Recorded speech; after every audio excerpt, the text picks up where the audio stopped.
Well, hey there YouTube, it's PD Two Finger, and I'm excited about making this video today. We're going to be having some fun here in my living room. I'm going to take this circuit, which is a functioning fuzz circuit, 125B, is it? Chassis, pre-drilled, power-coated, lovely chassis I obtained from Tata is a supplier, and I'm going to be installing the Milner fuzz, which is just a silicon fuzz that has, the way it was in the layout, it called for a pair of pink ultrabright 3mm LEDs to serve as the clipping diodes. And I put a pair of wires in there and ran those wires up to a switch. It's a DP-DT switch, and a DP-DT has 6 connections. So you run a pair of wires up to the middle 2 connections, and then on one side you put a pair of the LEDs, and on the other side you put a pair of whatever other clipping diodes you like. And this particular, so that lets you change it. The clipping is like the distortion. So this particular switch is a 3-position switch, so middle position is no clipping diodes. And this circuit sounds cool without clipping diodes. Some of them don't sound so cool. This one does. It's interesting, this circuit uses 3 silicon transistors, which are PN or 2N222. And those come in a tin hat variety where it looks like a little tin top hat. I'm just using the plastic ones. They all sound the same. But yeah, I cut in this switch and put the clipping diodes on either side of it. So that's going to be the modification. So it's a 3-knobber. There's 3 knobs. We've got the input and output jack for the audio cables. We've got a DC 2.1mm power jack. We've got the stop switch, which uses this PCB. First thing you solder this PCB onto this switch, and then all of the wiring hooks onto this PCB. So first thing I noticed is my chunky jacks that I have here do not fit in the holes provided in the chassis. So we're going to use our stepped drill bit and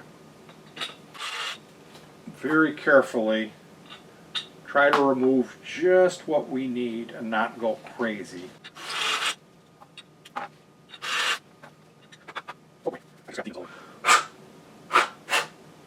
So there we go.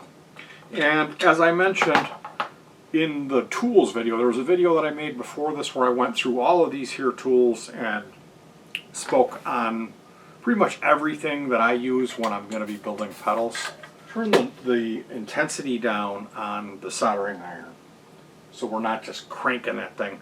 Turn it down to like 4. So first thing we're going to do here is break into our Flux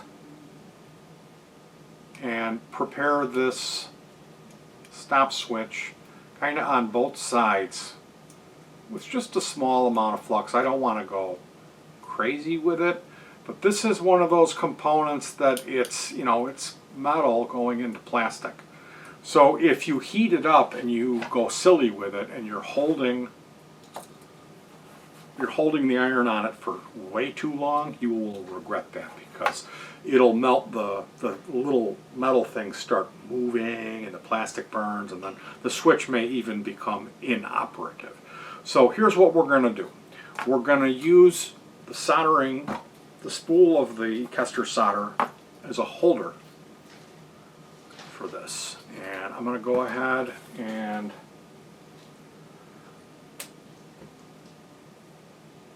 cut a piece, like a 2-foot piece of solder.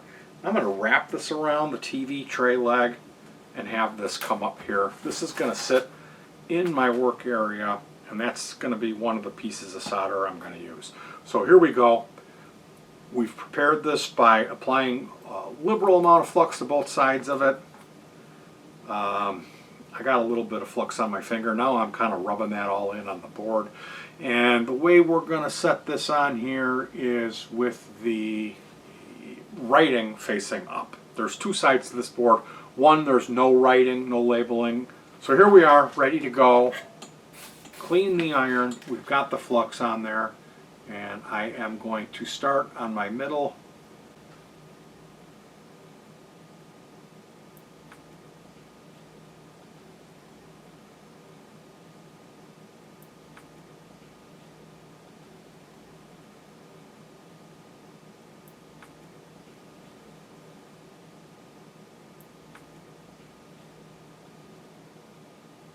And these have two sides.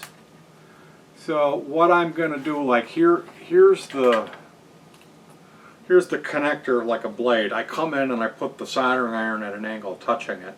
And then I bring the solder in and I put it in between in the crotch. So the solder literally hits the iron first. And that breaks it into a liquid. And then it bumps over and it'll stick to the... And that's questionable soldering technique. But when you're employing paste flux, the rules of the game change. It's like in Star Wars how they have the Force. Flux is very much like that. It's magical. And when you're using flux, you just don't have to worry. Everything kind of just happens magically. I'm trying not to be too excessive about this process, because this act of soldering this, oh, I don't have my fan going. This act of soldering this piece here is where we use about the most solder. Compared out to the rest of the job, we really use quite a bit of solder there. Now here is the point where I need to make a decision. What we have here is this pattern of the 3 pots are going to sit here. Now do I want to put the switch there? Well, probably not.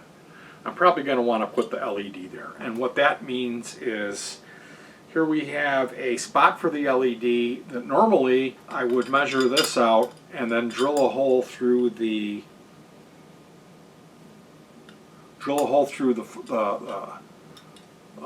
the chassis next to the stomp switch, and that's where the LED would go. So instead we're going to run wires off that pad up to this point here, and that means I'm going to need a current limiting resistor. I'm going to need an LED. These are things that I don't have right now. Hey honey, would you mind getting me the LED container? Yeah. So what I'm going to do now is bend these tabs over that are on the 1/4" jack, and I'm just manually, what do you think would go with this green, lime green? Yellow? I don't know. Yellow. I like it. I like it. I like it. I like it. So bending these over is not fun. And these particular jacks have holes in them, and they're bending in the middle of the holes, which I don't want them to bend there. So I need to kind of pay a little bit more attention, do this by hand, bending these tabs over, hard 90ing them down so they'll fit a little better. And like I said, usually I'll have these facing up, so when you open the box, hi, you see them. You see the connection pads. These are going to probably be facing in on each other. Let me see how that looks. Yeah, plenty of room for the pots. So here, what that would mean is this right one, or the output, is going to be easily accessible, while the input is not going to be accessible. So what we're going to do now is go ahead and apply a little bit of flux. So the non-accessible one, I will use, I'm actually tinning the connections on the 1/4" jacks. And I had one of these where it bent it bent in the middle of the hole. So that's the one that we're going to use where it's on the bottom where I can hook those wires in. And I don't think this is a super high gain pedal where I'm going to have to worry about squealing so much. When you have a super high gain pedal, you're going to want to use a insulated coaxial cable for the input. And it's an unusual connection because you do not connect the ground wire at both points. Meaning the wire is acting kind of like a antenna, and then your circuit's got so much gain that whatever that antenna is picking up, it is going to transmit. Okay, so now we've got a 3mm LED holder. Don't have many of those. Running low on stock. All of a sudden I'm like out of everything, and these LEDs don't fit in here. So yeah,